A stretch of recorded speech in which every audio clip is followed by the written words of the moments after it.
सुप्रभात बच्चों, आशा करती हूँ आपकी ऑनलाइन क्लासें अच्छी चल रही होंगी।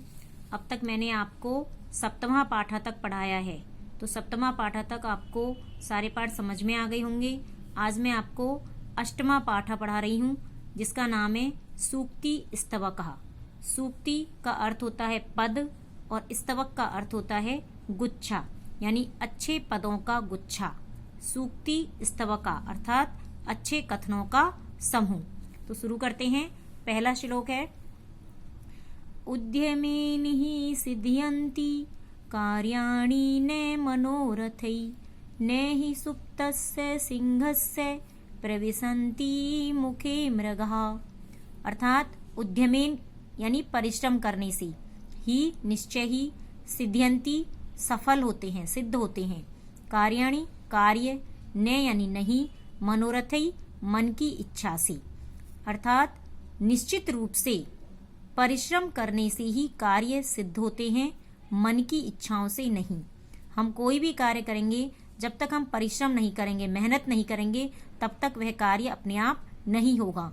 मात्र मन की इच्छा करने से ही वो कार्य पूरा नहीं होगा।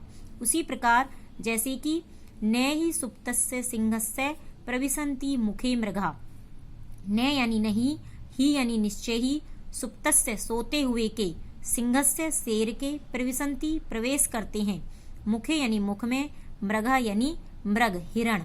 उसी प्रकार जैसे सोते हुए शेर के मुख में हिरण प्रवेश नहीं करते हैं, न प्रविशन्ति यानी प्रवेश नहीं करते हैं। अर्थात शेर को भी शिकार करना पड़ता है, उसको भी परिश्रम करना पड़ता है। तो कहने का मतलब है कि कोई भी कार्य हम करें तो हमें उसे परिश्रम करने से ही वो कार्य सफल होते हैं, ना कि मन की इच्छाओं से। दूसरा श्लोक है, पुस्तके पठिता पाठ जीवने नैव साधिता किम भवेत तेन पाठेन जीवने यो न सार्थकः। अर्थात पुस्तके पुस्तक में, पठिता पढ़ा हुआ, पाठ है पाठ, जीवने जीवन में, नैव साधिता नहीं उपयोग में लिया जाता, नहीं साधा जाता है। अर्थात पुस्तक में पढ़ा हुआ पाठ जीवन में उपयोग नहीं लिया जाता, जब तक कि हम उस पाठ को अपने जीवन में उपयोग में ना लें। किम भवेत तेन पाठेन जीवने योने सार्थका।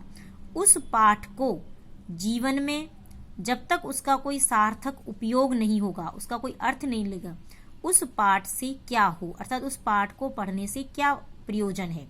जब तक हम उस पाठ को अपने जीवन में, यानी उस पाठ को हम पढ़ते हैं और जब तक हम उस पाठ को अपने जीवन में उसे उपयोग में नहीं लेते हैं, तब तक उस पाठ से क्या प्रयोजन, उस पाठ को पढ़ने से क्या मतलब है। तो बच्चों, ये दोनों श्लोक समझ में आ गए होंगे। धन्यवाद।